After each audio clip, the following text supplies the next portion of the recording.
Yes. Now, Start sharing. Yeah. You can start sharing whatever Swamiji revealed to the current. Take a few moments and write everything elaborately in the chat, whatever you received about this page of the USK coffee table book. And then we're going to project the page and read it out on the screen. So you can verify whether this resonates with what you have manifested or not. Just take 1 minute to share, and then we are going to review the content. Normally, Sivang is sharing good morning. Yes, Nithyananda, good morning, ma'am.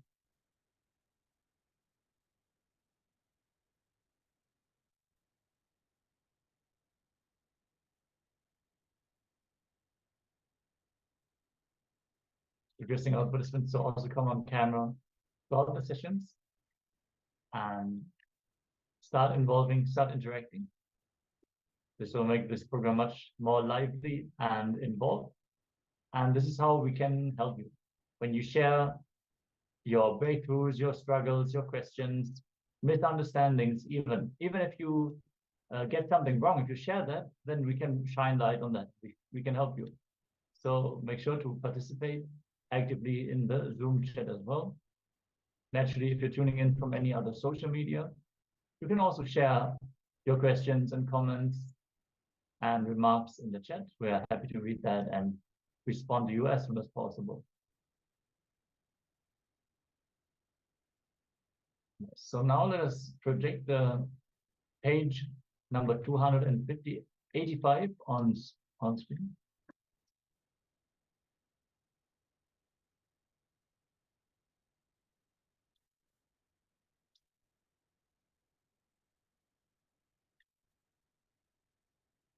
Yes. So why an avatar?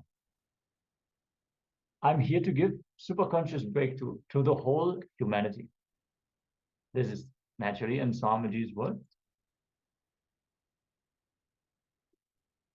So moment, we're just gonna increase this a little bit.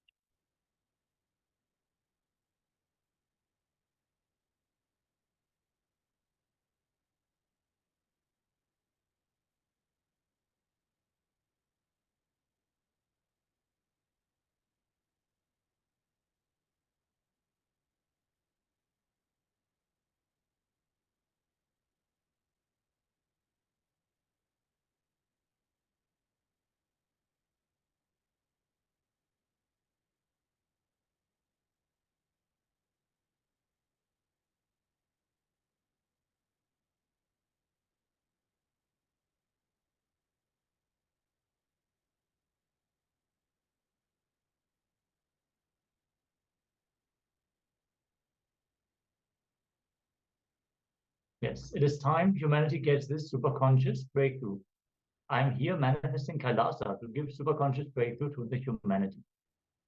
On the 7th January 2021, in the presidential address on the Avatara Dinotsavam, whenever there is a serious danger for the Shrishti, the creation, whenever there is a serious danger for the life itself, whenever life needs to be pushed to the next level, whether the DNA needs to have a quantum jump in its natural selection process, or a conscious breakthrough needs to happen, avatars descend. For too long, human beings have spent without having the next level breakthrough. If human beings have spent 1 million years as monkeys to have a breakthrough to become human being, almost 10 times more than that humanity has spent as human beings without having the next breakthrough. Humanity has wasted too much time in wars for land, wars for mind, and wars for man-made wealth ideal. Humanity is in a critical situation. Human beings have created so much of destruction that if we don't have a superconscious breakthrough now, we may cease to exist. Humanity needs a superconscious breakthrough now. From the 11th December 2018, it's just that some happening of the avatar. What is superconscious breakthrough?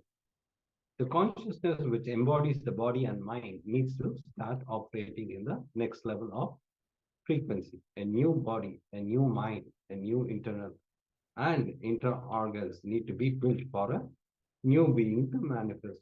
To give this superconsciousness breakthrough, the avatar has happened. And why do we need an embodied avatar? The cosmic superconsciousness need to descend in the embodied form to initiate humanity to give that next level breakthrough. Embodied beings can only receive the superconscious breakthrough from an embodied being. Thus, it is the utmost compassion of the avatar to descend into the physical frame to raise humanity to the next level. In Srimad Karanagama, it extols the great signs of a descent of an avatar and how Paramashiva in his Avyakta, the unmanifest form, manifests into his Vyakta, the manifest form of the avatar.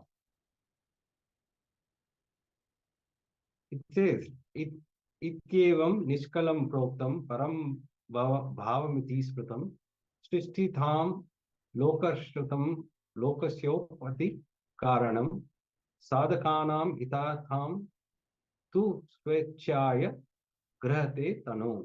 In the way, Shiva, who's Nishkala, without any body and part, who is the ultimate supreme being, who is established in the creation, who is the cause of creation of the universe, assumes a body out of his free will for the protection of the universe and for the welfare of the spiritual seekers and devotees. This is from Srimad Karanagama, Purva Bhaga, Patala 71, Sakalopati Vidhi, Sloka 8 and 9. Yes, so you can resonate. Anything about the landing of the avatar, or a lot of the context about avatars really was contained in this page. If you have any of the words picked up, let us know and celebrate your power manifestation as we are now getting ready to enter into the next segment of the day. We're going to have a segment on the freedom from body and mind, followed by a short meditation. Requesting all of you to settle down. Again, requesting all the Zoom participants to please be on camera, and let's get ready as we're going to receive both this jnana and the guided meditation from Swamiji himself.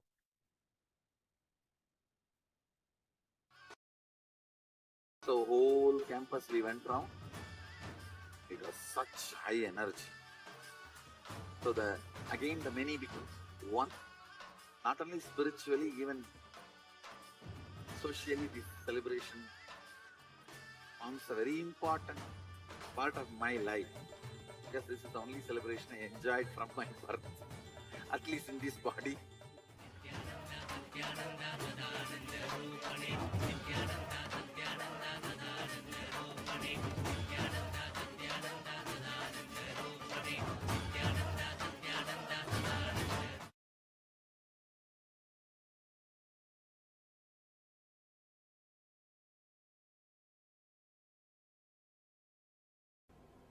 Please understand how our mind works, how we process information, how we perceive things, how our senses perceive informations, and how you take decisions, how you move in your life. First, for example, you are seeing something through the eyes. Let us take this scene. Now you are seeing something. Here I am explaining only based on eye. You can replace it with ears. You can replace it with the taste. You can replace it with smell. You can replace it with touch. With any pleasure, you can replace it. Here I am giving an example of eye. And this scene. Let us take the example of this scene. You are seeing me. First, your eyes will catch the picture or the scene.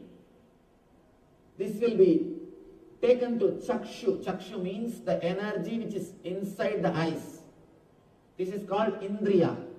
Please understand, eyes are not seeing. Through eyes, the energy is seen. Through eyes, something else is seeing. How to understand this? Sometime, your eyes will be wide open. If you are intensely listening some music, even if somebody walks in front of you, you will not know. Your ears are open. If you are intensely reading something, even if some sound happens, you will not hear the sound. It means you are not hearing just through eyes or just by ears. Something else is seeing through eyes. Which sees through eyes is called chakshu. The whole file goes to chakshu. The picture or the scene which you are seeing will go to chakshu. In chakshu, the important process happens. The whole file is converted into digital file. I am speaking in the computer language.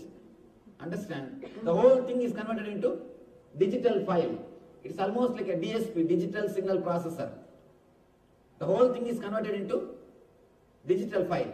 Inside the computer, if you have to process any information, it has to become digital file.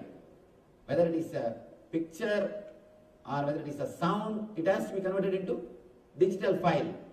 Same way, inside, if the process has to happen, means the whole thing has to be converted into biosignal file, digital file.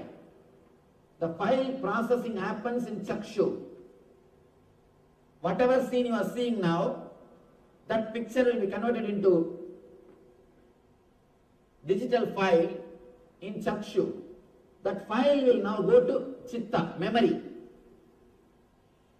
It will go to memory. In memory, the process will start happening. What is this I am seeing? What is this in front of me? First thing in memory, you will start analyzing and negating things. This is not this. This is not this. This is not this. That na iti, that will start happening in chitta. First your mind will say, this is not a tree. This is not an animal. This is not a vehicle. This is not a rock. All these things, that na iti, that this is not, that process will happen in chitta. Once that this is not happens,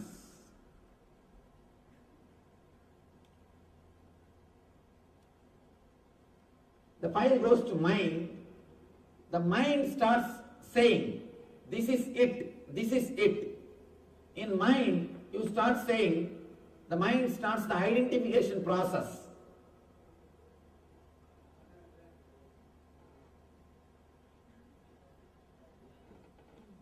This is it. Your mind starts saying, I am seeing a man standing with a kavi cloth. He is a Swami. He is teaching Gita. This is it. That identification will start happening in mind. Then the file goes to buddhi, your intelligence. The intelligence does the process. What is there between me and this scene? What is the connection between me and the scene? What way I am related to him? What way now I am related to this scene? Your buddhi will start analyzing with all your earlier experiences. Last 4 or 5 days I attended. It was really nice. I think it's really nice. Or if you think, no, I wasted my time yesterday itself. This is not worth. Some decision your buddhi will take. Your buddhi will say, some way it will respond. Whether it is right or wrong. Whether you liked it or not.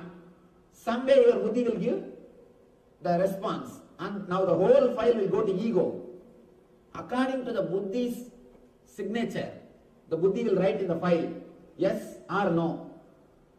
Buddhi will write in the file, yes or no. This is what, according to my past experience, or this is what my analysis, this is what is my decision. Whatever buddhi feels will be signed. The whole file will go to ego. Ego will deliver the command. Ego will say, if buddhi says yes, if buddhi says, I enjoyed yesterday, it was such a wonderful experience, then ego says, sit here, continue to listen, listen intensely. Ego will give a command. If buddhi says, no, yesterday itself I wasted my time, it was boring, and this is not for me. If ego says, if buddhi says, this is not for me, immediately the ego gives the command, come, let's move. There is so much of work to be done in the house. The moment ego gives the command, automatically your whole being starts executing it. This is the way you receive information, you process it, and you respond. The information comes, the processing happens, and the response is given. This is the way our senses work. Now, Krishna says an important point, an important thing. Let me now explain. Eshu tada mana pamanayo. For one who has conquered the mind, the super soul, Paramatma, is already reached. The eternal bliss is already achieved. For he has attained tranquility. To such a man, happiness is distress. Happiness and distress, heat and cold, honor and dishonor, all are same.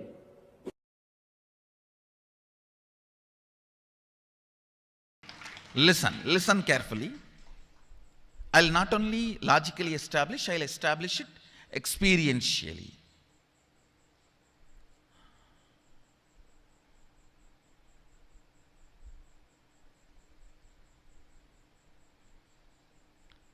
If you just internalize this thought current, you will experientially experience how all these are modifications of your own Atman, self.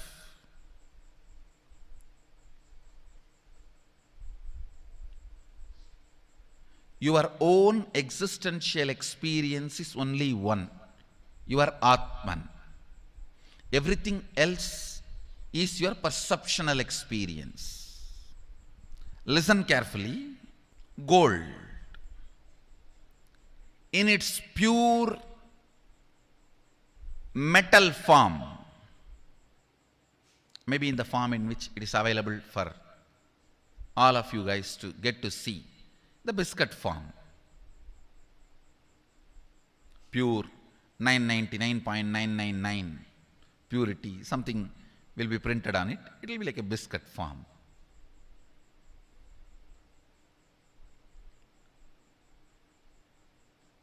That is the existential reality, existential experience. Everything made out of it, whether it is a crown or the earrings or the chain or the udyanam or the ring, everything made out of it is a perceptual reality, not existential reality. Your Atman, in its pure space, is only the existential reality. Everything else is perceptual reality. Listen. Actually, this truth is like it has to be drilled into your system. Then, even in the dream, you will remember, is this perceptual reality or existential reality? If you remember in the dream, is this perceptual reality or existential reality, you will wake up. In the waking state, if you remember, is this perceptual reality or existential reality, you will be awakened. Understand? In the dream, if you remember and question, is this existential reality or perceptional reality, you will wake up to the waking state. In the waking state, if you question, is this perceptional reality or existential reality, you will be awakened to the awakened state. Dream to waking up to awakening up.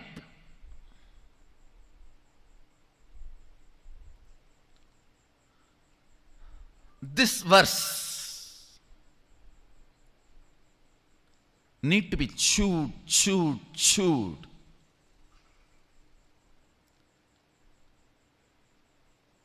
If you have chewed the betel leaf or chewing gum, you know what is the real chewing. Just like that, it should be chewed in your inner space. What you experience in the deep sleep state, what you perceive and project in the dream state, what you perceive and project in the waking state, about all these three, you should start drilling. Please understand. I am going to give you some conclusions, some understandings from my Atma Pramana, which is in tune with Apta Pramana. You should go on with chewing that. Then it will become your Sakshi Pramana. Listen carefully.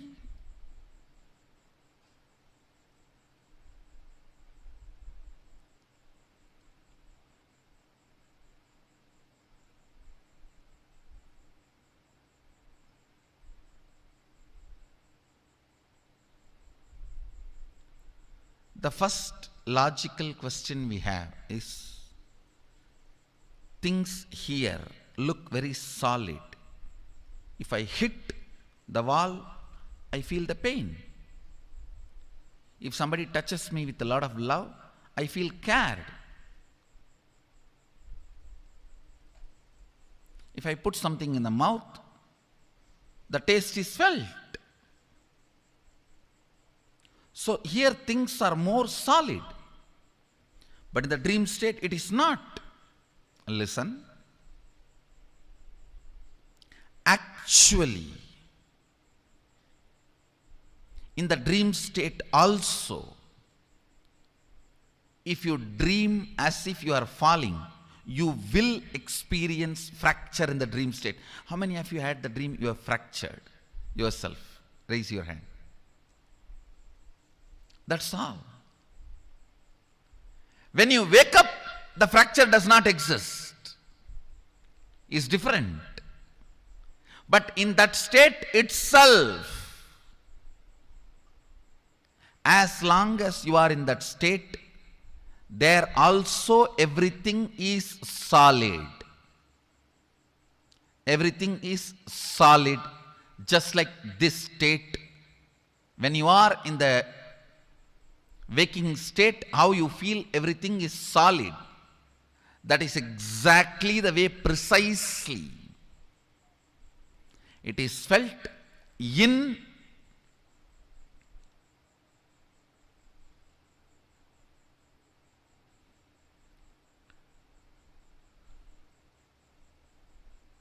dream state also. The next question we will all be having is, oh, in the waking state I can see I am almost living 100 years. Every time, when I am 40, when I am 50, when I am 60, when I am 80, when I am 90, it is all same.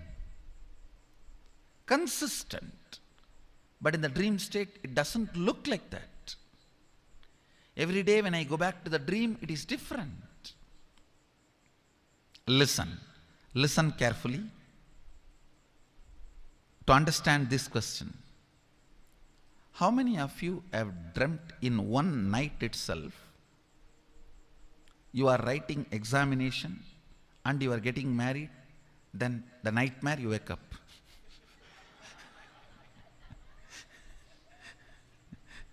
No, how many of you have experienced in the one night dream itself few years? Raise your hand. Then, in that few years, have you felt inconsistency? No.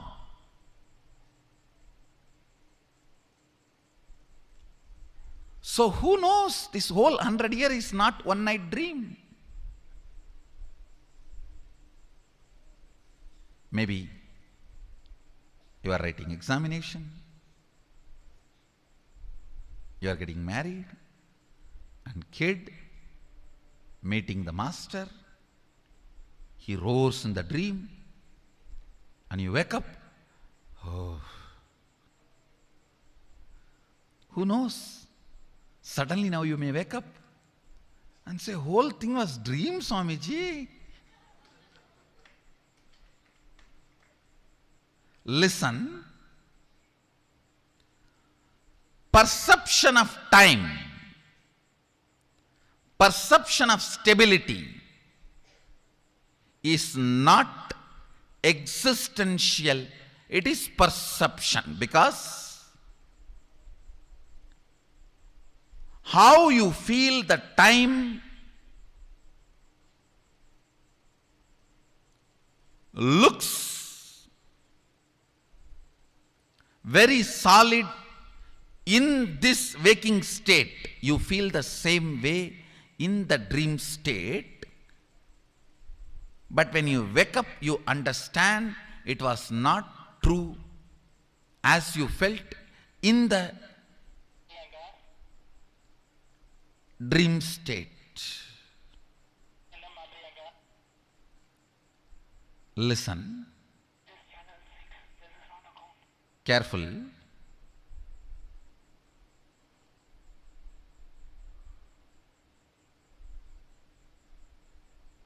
When you are out of the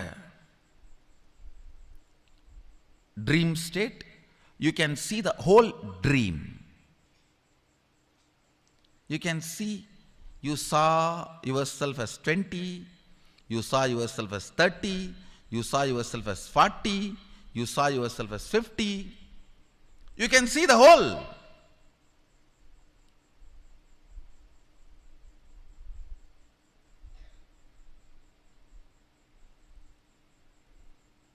Actually, when you are awakened, you can see the whole of this waking state. Suddenly you feel the fear. Oh God. Then what about all the plans I did?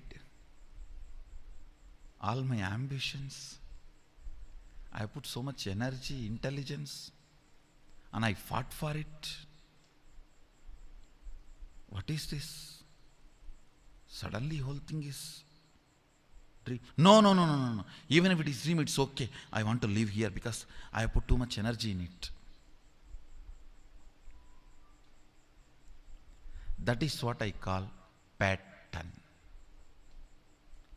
Pattern means not letting your consciousness evolve in the natural flow of the existence.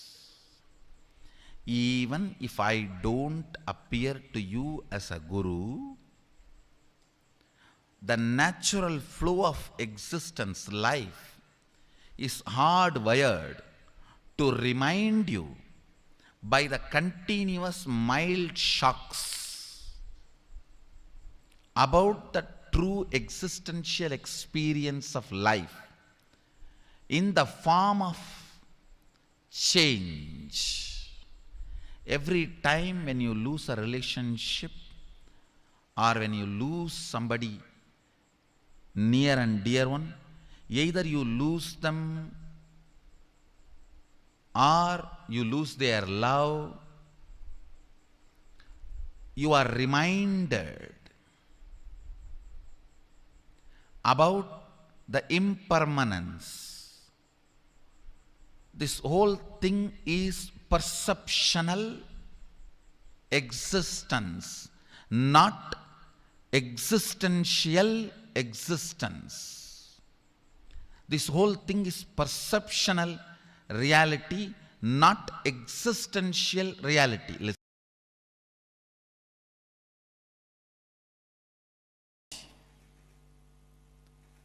Understand, when you understand the fear and joy, pain and pleasure are illusion and delusion, that very understanding will make a huge change in you. You will feel like the earth on which you are standing is removed. Almost everything will collapse. Allow that collapsing. Allow that understanding to happen. See that the whole thing tumbles down. Whatever you build as your identity suddenly will change. All your strategy planning for your future will suddenly change. All the logic with which you build your life will completely be shaken. Allow that. Do not have the fear. Then what is reality? Allow this tumbling to happen. Allow this shaking to happen. By understanding that our courage, our fear, our greed, our pains and our pleasure all are illusion and delusion. Yesterday I was giving you a beautiful example.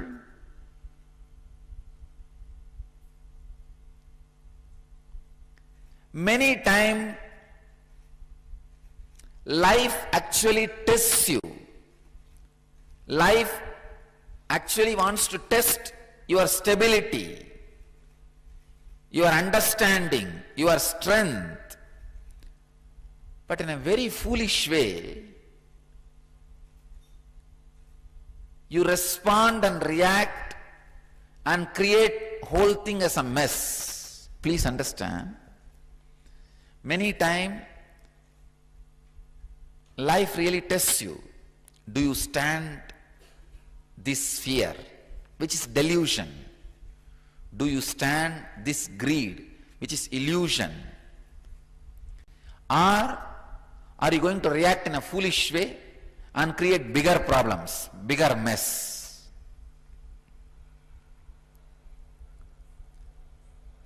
Whenever fears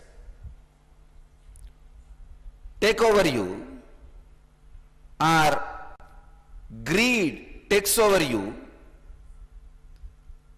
when courage takes over you, when the pain takes over you, look into it.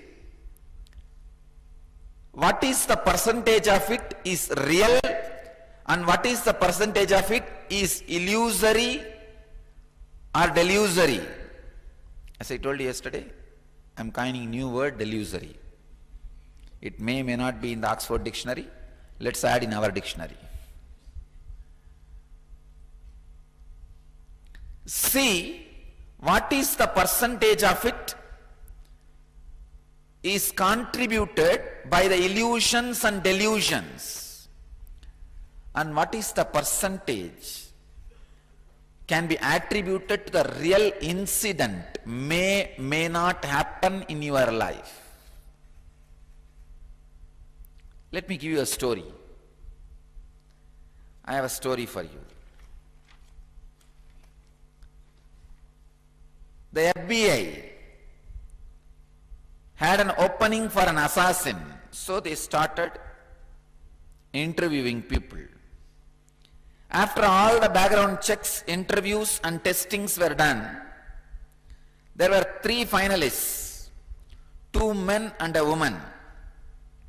For the final test, the FBI agents took one of the men to a large metal door and handed him a gun. We must know that you will follow your instructions, no matter what the circumstances. Inside the room you will find your wife sitting in a chair. Kill her. The man said, you cannot be serious. I can't shoot my wife. The agent said, then you are not right man for the job. Take your wife and go home. He was sent.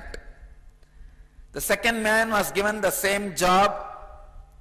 He went inside and all was quiet for 5 minutes. The man came out with tears, and to the agent he said, I cannot kill. Then the agent said, you are not the right man. Take your wife and go back home. Finally it was the woman's turn. She was given the same instruction to kill her husband. She took the gun, went into the room, shots were heard, one after another. They heard screaming, crashing, banging on walls. Then all was quiet.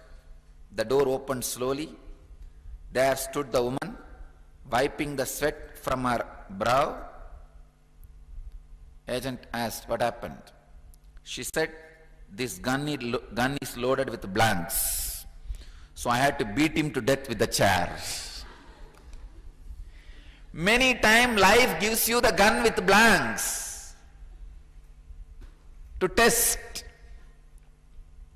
But unfortunately, you make mess. Stand and see when the wave of fear takes over you, when the wave of greed takes over you, when the wave of courage takes over you, when the wave of pain takes over you. Wait, look, see. What is the percentage, the possibility of delusion and illusion? What is the possibility of the real incidents which may not happen? And how this fear is going to impact your ability to handle the real incident if it happens.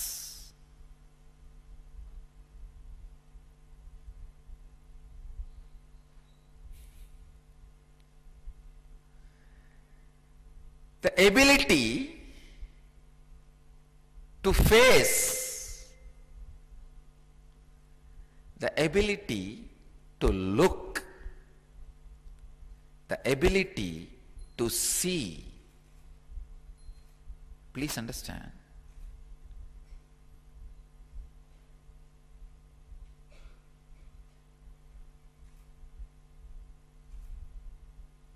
Ability to look without being bothered what is reality. Please understand, the moment you have the fear, the questioner, the fear which this questioner is having, what is reality, Swamiji?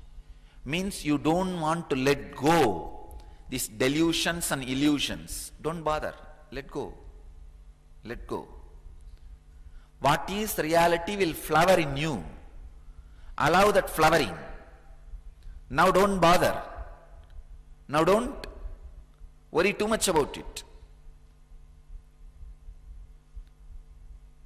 Allow the delusions and illusions to be removed from your inner space. You will see the real incidents, which is reality, will never hurt you.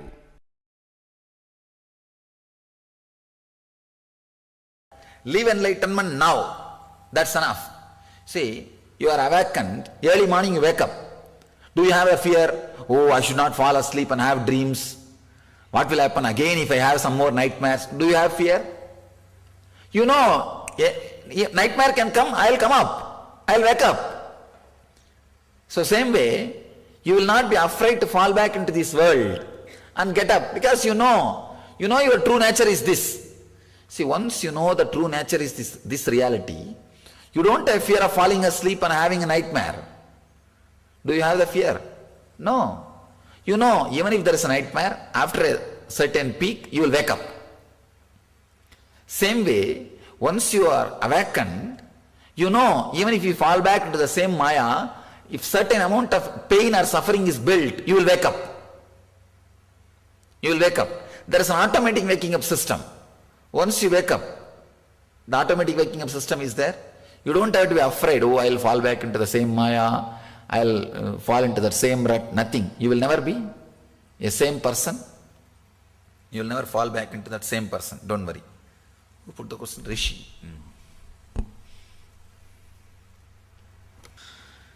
Which would be more, the fear of the known or fear of unknown? I am unable to gauge.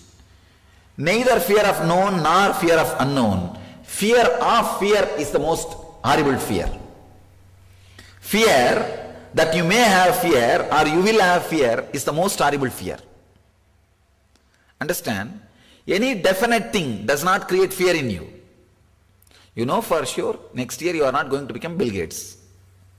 You are not afraid of that. But there is a possibility you may gain little money or less money. You have your border. Within that only your fear will be playing. Fear, you may have fear itself within your possibility only. Within your possibilities only. You know for sure there are certain things in your life. You will never be afraid of that. Those few certain things. Death is a possibility, it is not certainty. See, death incident itself is certainty.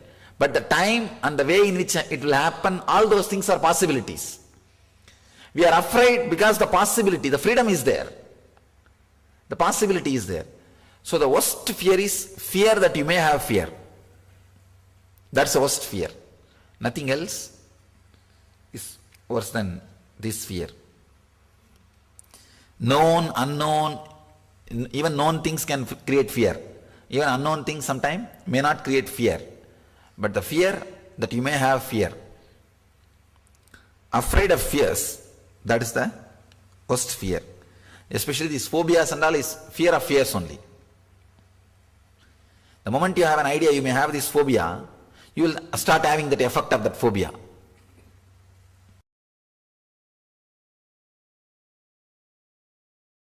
Even if you live with them, you are liberated. Even if you live with your body and mind, after knowing you are not body and mind, you will not be a slave. Please understand, slavery, the word slave can be used only as long as anything goes against your will.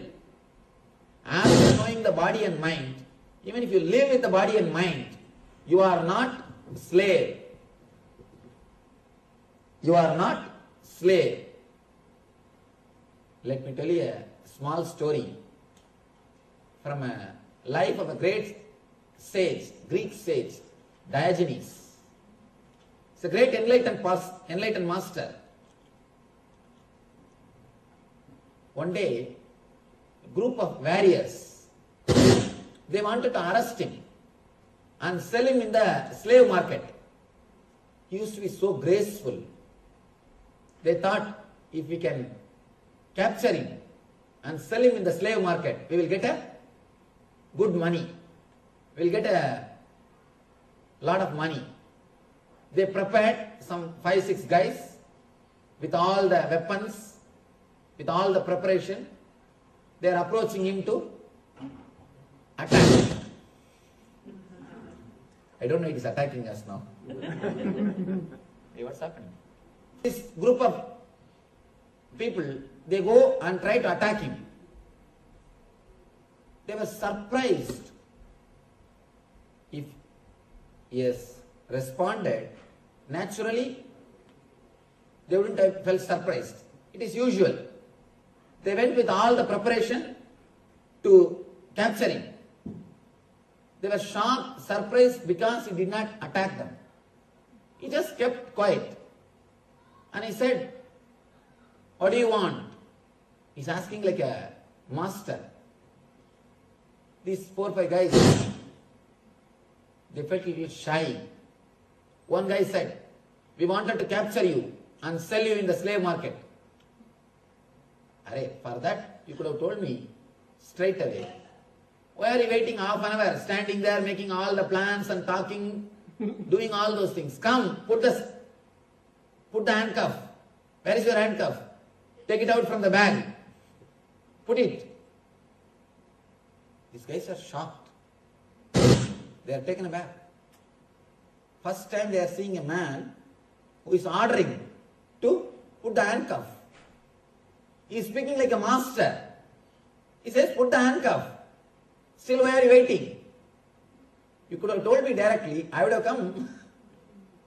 Why are you still waiting? And finally, somehow they took out the handcuff and put in his hand. And then the other end in their hand. They tied in their hands. He said, "Don't you believe me?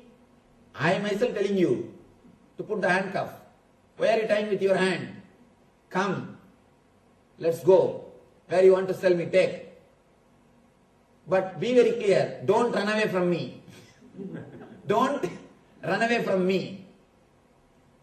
This people who have caught him, they are now little frightened.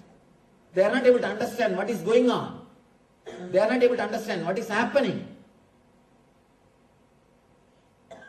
And slowly, they started feeling small. Daijinis says, "Fools, I know the knack or the technique of freedom. I have already experienced the tremendous inner freedom. So I know nothing can bind me. Try your best to play your game. Let us see where it leads." And he walks. And he walks on the road like a king. And these guys are walking like slaves. People are standing in the road. When they saw him, he said, "They are all my slaves. They can't leave me. They are all my slaves. They can't leave me." One guy is asking, "Hey, you are only slave. We are not slave." He said, "You see, don't tell I am your slave. Because even now, if you leave, I will run away. But now I am leaving you. Will you run away?" Daijinis says, "If you take this handcuff, I will run. But I am taking this handcuff. I am letting you all free. Will you run? You will not. You need something from me. Because of that, you are my slaves. I don't need anything from you. Because of that, I am not your slave. You may not have the handcuffs, but slavery is related to being, not related to body." Then they take him to the market. Straight away he walks to the table where the slaves are supposed to stand and the auction will start. He comes and stands. One guy shouts, "Here is a slave. If you want to bid, please come out. We are starting the auction. If you have enough money to bid for him, you are welcome to start the bidding." Suddenly Daijinis says, "Stop. Don't say, 'Here is a slave.' Tell, 'Here is a master.' And if you can afford to bid for him, come. If you have enough money to bid for him, come. You can take him." Of course, nobody dared to come and take him. And naturally, after 3 days, these guys, they felt, why unnecessarily feeding and taking care of him? And nobody is going to take him. Let us at least let him free. So automatically, they got frightened. And they thought, if we sit here continuously, at some point, he may sell us. And he may convince us and he may sell us. We don't know what this guy will do. And we don't know about him.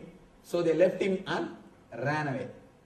Of course, The story is a story, but the truth behind the story, the idea behind the story, as we understood, once you understand you are not the body and mind, nothing can enslave you.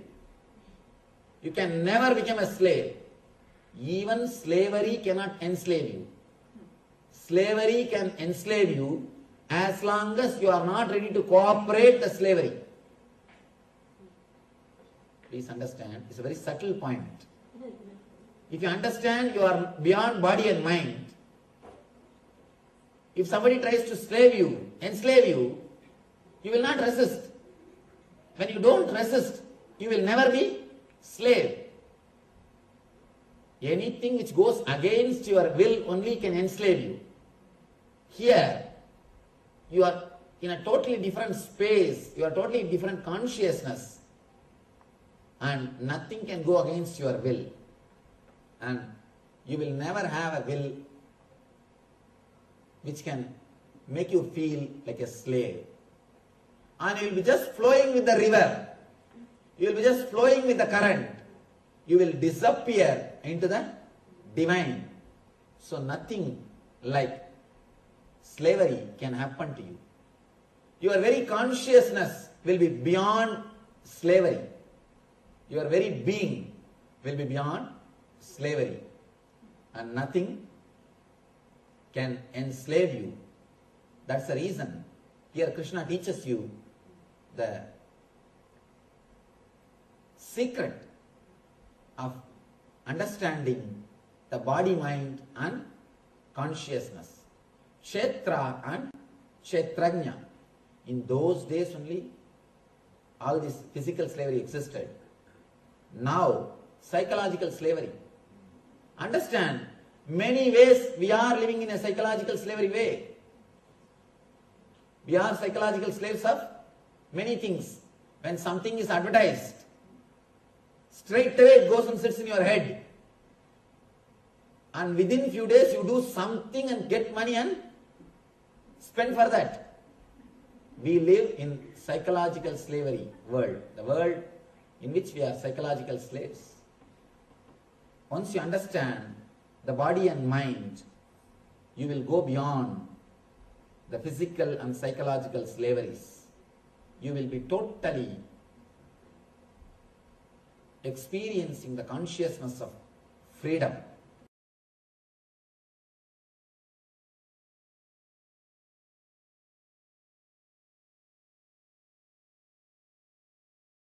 There are different levels from which you can operate the body. One level from fear, one level from greed. The next level is from prana, means life force. Try to operate your body from life force. Let the cognitive shift happen in you. Only then this technique will help you. In this technique, Shiva means is asking you to have the cognitive shift, move the source of your energy from fear, greed to prana. That shift has to happen in you. Only then you will have the sensitivity to flow with the body. Then you will understand moving your body is a pleasure. It is not pain. When you understand moving your body is a pleasure, you start working more and more. You become really productive. Not only productive for society, you start feeling the fulfillment. You start realizing you are living your life intensely.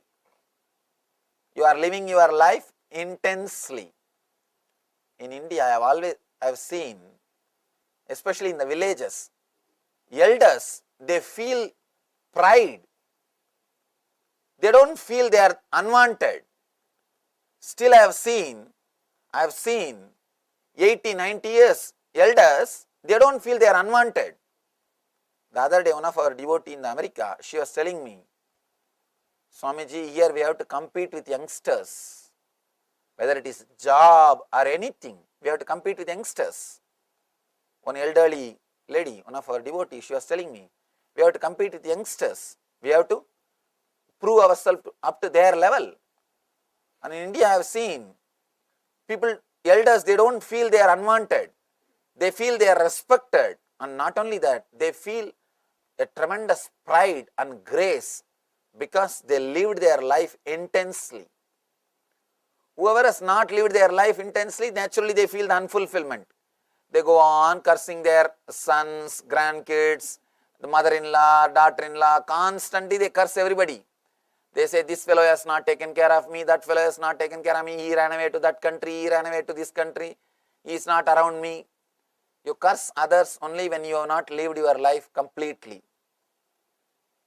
If you lived, if you are alive, you do not bother about others, you do not curse about others.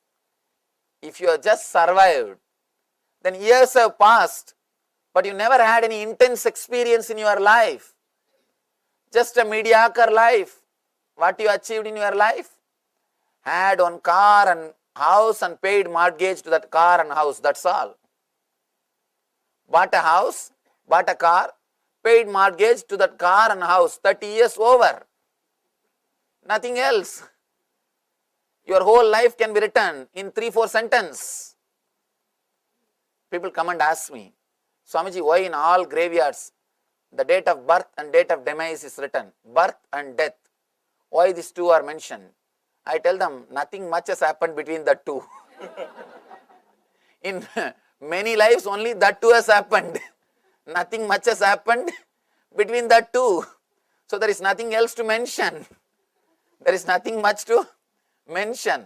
That is why we speak only about birth and death.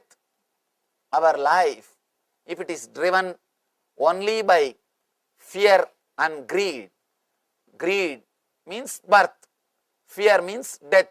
You will end up only from birth to death. Never the life will happen to you in between these two. If you move and start moving your body for no reason, without the root of fear and greed, only then you will experience life, prana itself. Unless you experience prana, this meditation is not going to work for you. If you are interested doing something, if you are a painter, if you are a dancer, if you are an artist, this meditation is for you. If you do some voluntary service, this meditation is for you. Shiva gives so many different techniques for so many different people to use in so many different situations of the life. This is the technique for the people who move their body for no reason. When you are walking, if your hands are flowing, if your hands are moving for no reason, when you are sitting, if your hands are flowing for no reason, when you are working, if your body is flowing for no reason, when you are laughing, if your whole body is laughing, then this meditation is for you. This is for you. If that is not happening in you, try to come up to that level first by doing some social service. Some service which does not bring you money, name and fame or status. It should not bring you name or fame. Even if it brings name or fame, you will start calculating. You will start thinking, how can I have that name without going there today? How can I do that without going there today? We will start becoming intelligent. We will start becoming calculative. No, that is not going to work. Where you can experience the space beyond name or fame or money. At least half an hour. Then you will understand how to move the body without fear and greed. Here, Shiva gives a beautiful technique. Let's see the technique itself. He says, are moving in a moving vehicle, rhythmically swaying. Next time when you are traveling in car, maybe from here to the house, just sit in a relaxed way. If you are driving, better don't try. if you are not driving, first thing, just feel relaxed. Try to feel how your whole body is positioned inside the vehicle. First step. Next, do not think you are only filled in your skin, inside your skin. Just jump out of the skin. Feel the whole car is you. Feel you are connected to the whole car. The moment you feel you are connected to whole car, you will start relaxing. Please understand, as on now, you are always against everything. Whatever is around you, you are against it. You resist it. Just take few minutes and feel you are filled. You are filled in the whole car, or you are filling yourself with your whole car is filled by you. The moment you start visualizing the whole car is filled by you, you will stop resisting to the car's movement and your body movement. You will not resist the movement of the car. Third thing, feel just like a car, you are also flowing in the same speed. You are flowing because you are car. You are no more this body. Just jump out of the skin. Do not think you are enclosed only in the skin. Just feel you are this whole car. You are the whole car. Naturally, you will feel the speed in which car is going. Just relax in that speed. Just relax in that speed. If something has to happen, it will happen.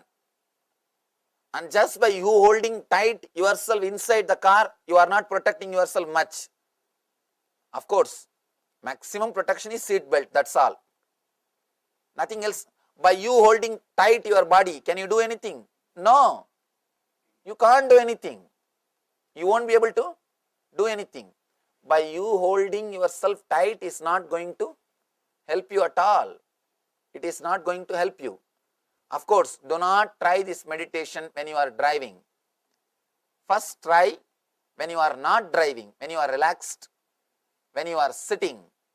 Then later on, once you have mastered, once it does not disturb your driving, then you can try. First, do not resist. Next, relax with the movement of the car. If the car is going this way, let your body move that way. If your car is going this way, let your body move that way. Let you be like a flower. Let you be like a flower. Do not try to balance it consciously. Third, important thing, feel your car is filled by you. Filled by you. Fourth, naturally you will feel you are flowing in that speed. Next step, when you are feeling you are flowing with that whole car, in that whole speed, in that speed, just be, that's all. Let you not be just a body, let you be the vehicle in which you are flowing. Understand? You may ask, how is it going to help me, Swamiji? That's an important question. How is it going to help me if I feel I am the car, not the body? Understand, whatever way you feel that you are something more than the body, suddenly you will catch the glimpse of the truth that you are not the body. All you need to understand is you are something more than the body. There are three spaces. One is Mahakasha, means the whole cosmos. The another one is Katakasha, the space covered in this building.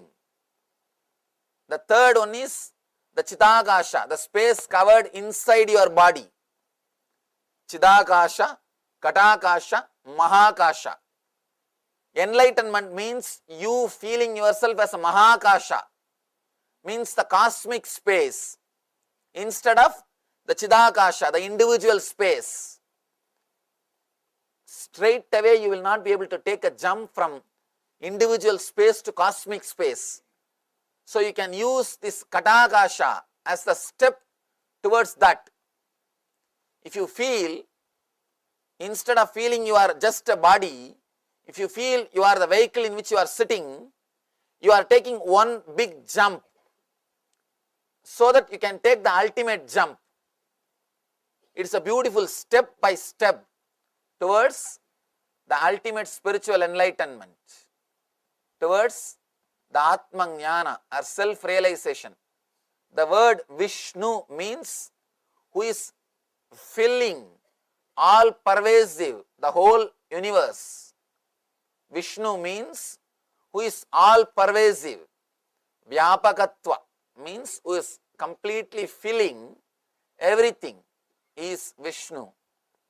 To experience Vishnu, you cannot straight away take the jump into that cosmic energy. First you need to take a jump into the Kadakasha. Then you can take a jump into Mahakasha.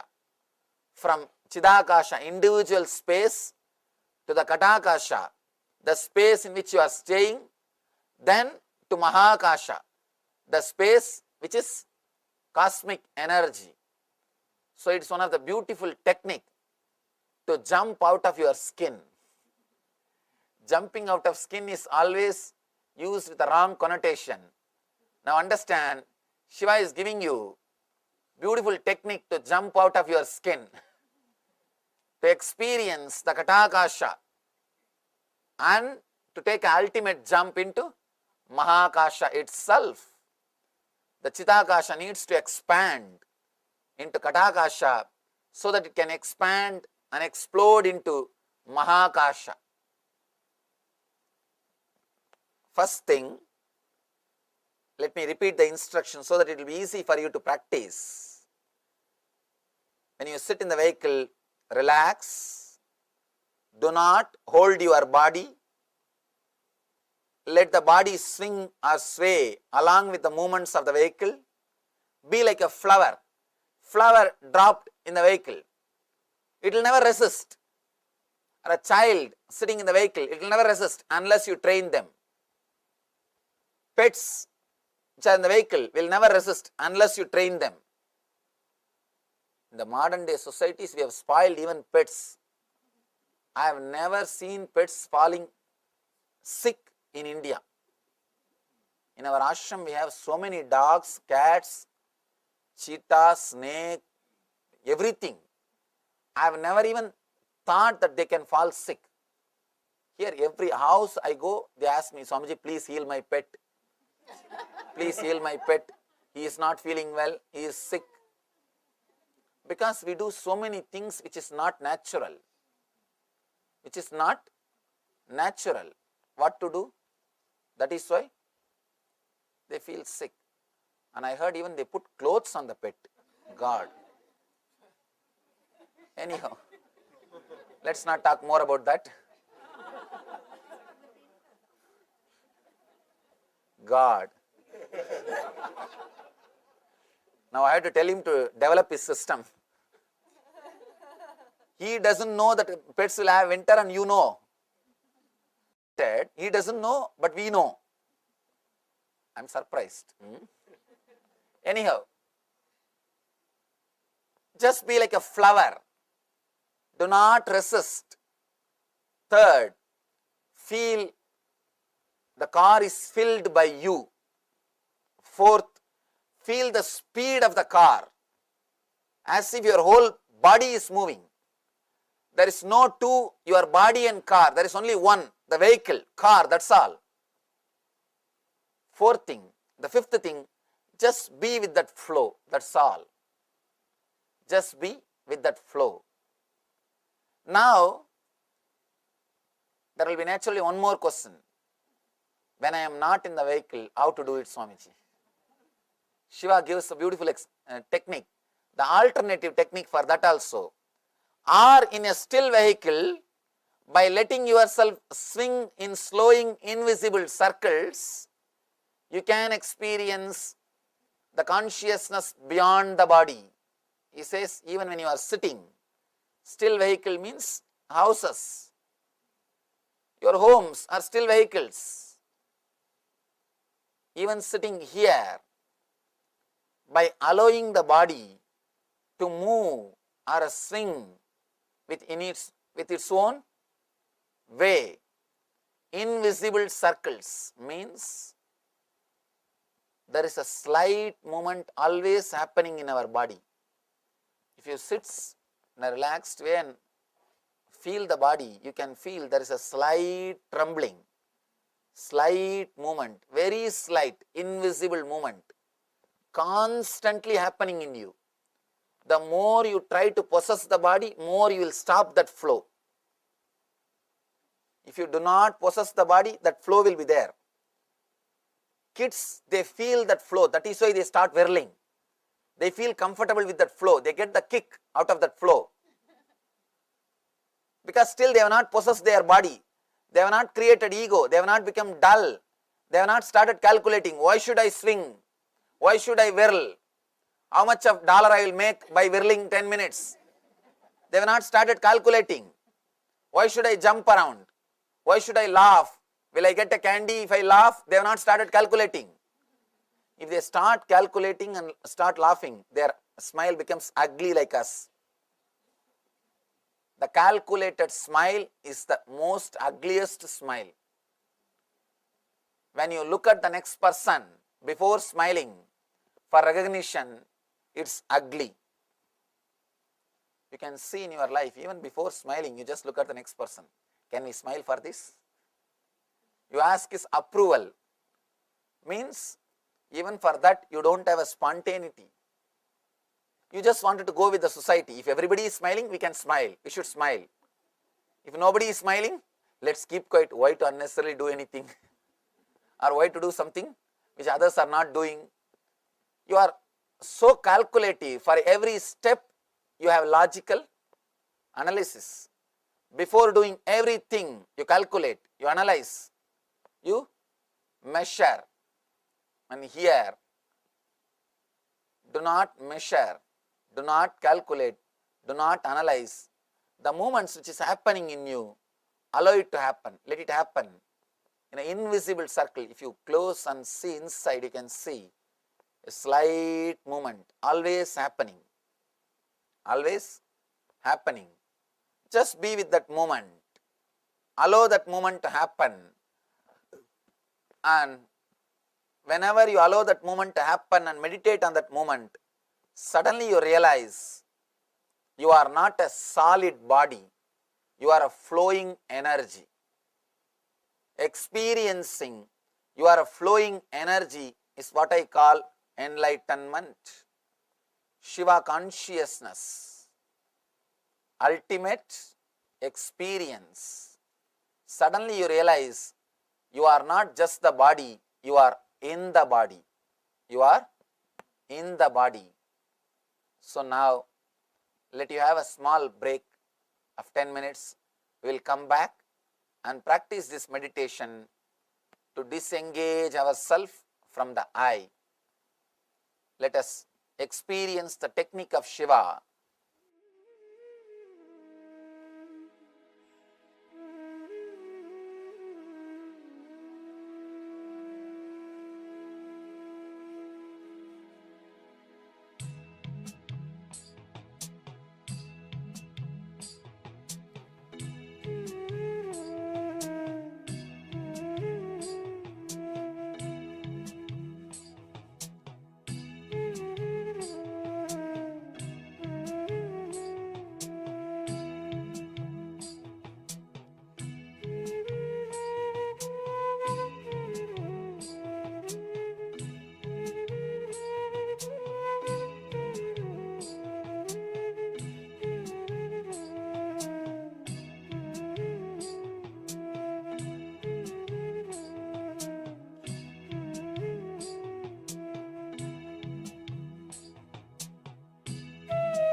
Today is the best day.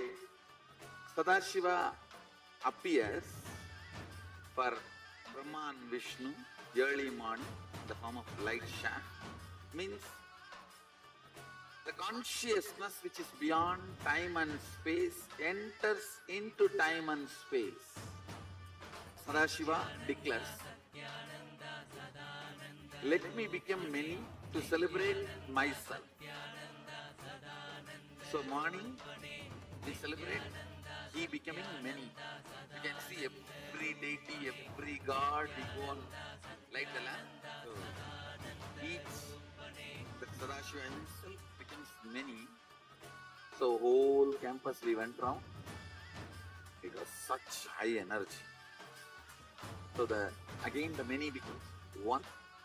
Not only spiritually, even socially, this celebration forms a very important part of my life, because this is the only celebration I enjoyed from my birth, at least in this body.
Today is the best day.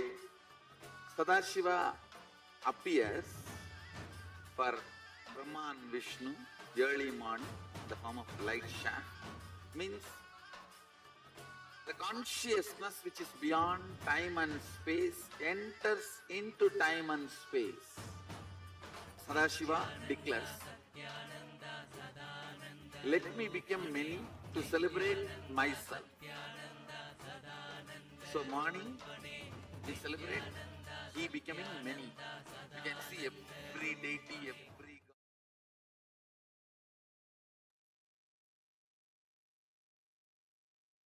Yes.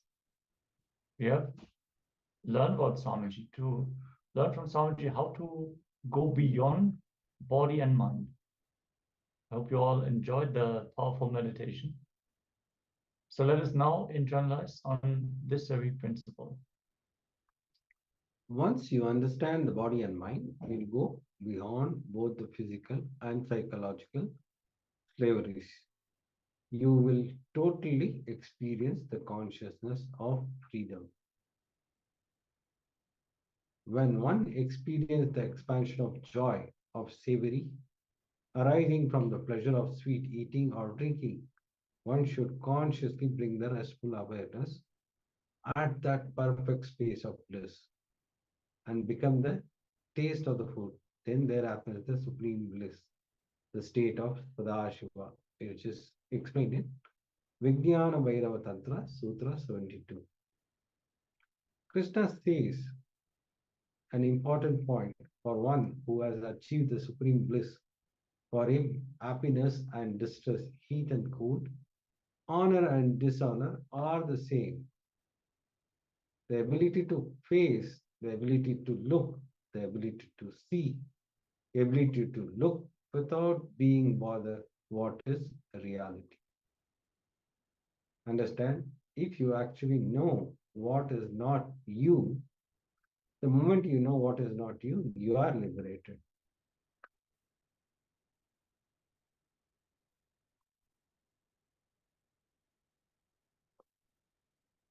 Now we'll enter into the exercise.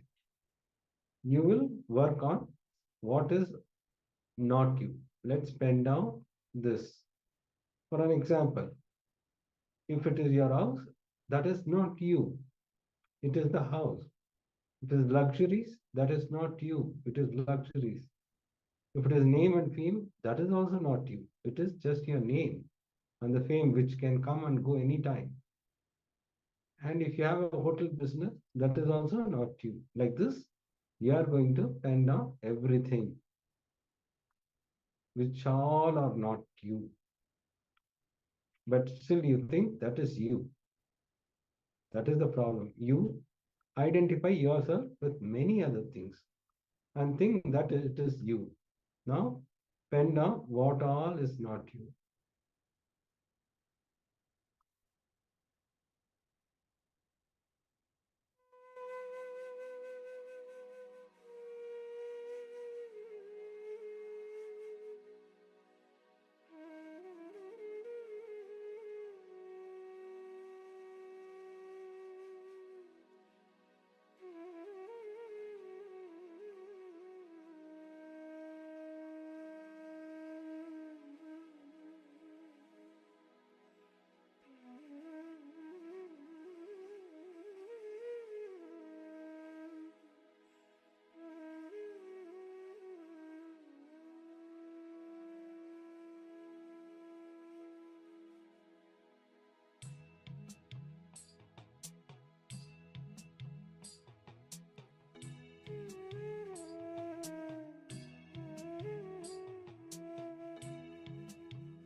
Yes. If you can disengage yourself from all those things who are not you, you are liberated. Because we identify ourselves with so many things which are not us. So when something breaks, when some relationship breaks, some house, maybe it burns down, and we think of all the years that we have saved up to make this house a reality, we can unclutch from all these things which are not us. We are liberated from the pain and suffering that comes along with them. So I hope you all got to pen this down successfully and you found some completion to this process. If you want to share your experience, please put it here in the chat. And now let's move on to the next segment, which is going to be the next round of today's power manifestation. Yes. Now, sit cross-legged on the floor with your head, neck, and spine. Visualize Paramashiva has come down as Bhagavan Nithyananda Paramashiva from KAILASA. Remember Paramashiva in your third eye. And sit with the powerful cognition and meditate on it. Think intensely, you are Nithyananda Paramashiva. Anything else you think as your identity that you should drop, drop it. You are Nithyananda Paramashiva. Absolutely unclutch to experience the state of Paramashiva. Be in that oneness and experience the powers of Paramashiva. And keep chanting the Mahavakya. Om Nithyananda Paramashivoham. Om Nithyananda Paramashivoham. Om Nithyananda Paramashivoham.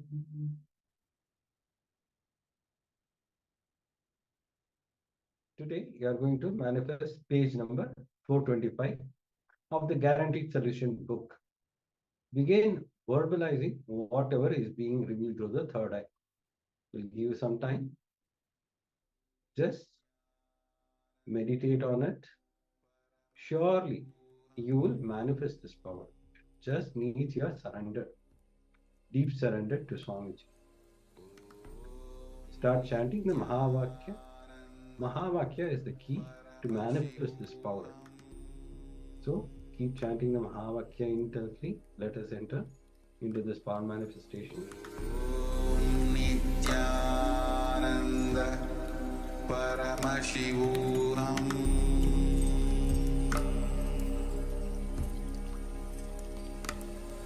Om Nithyananda Paramashivoham.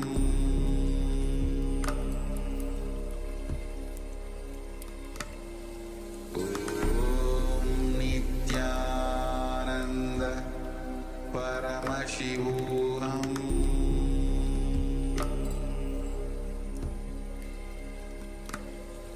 Om Nithyananda Paramashivoham. Om Nithyananda Paramashivoham. Paramashivoham.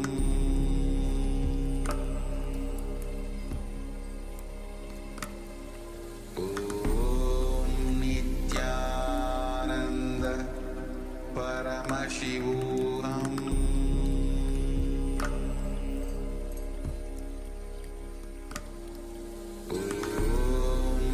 Nithyananda Paramashivoham.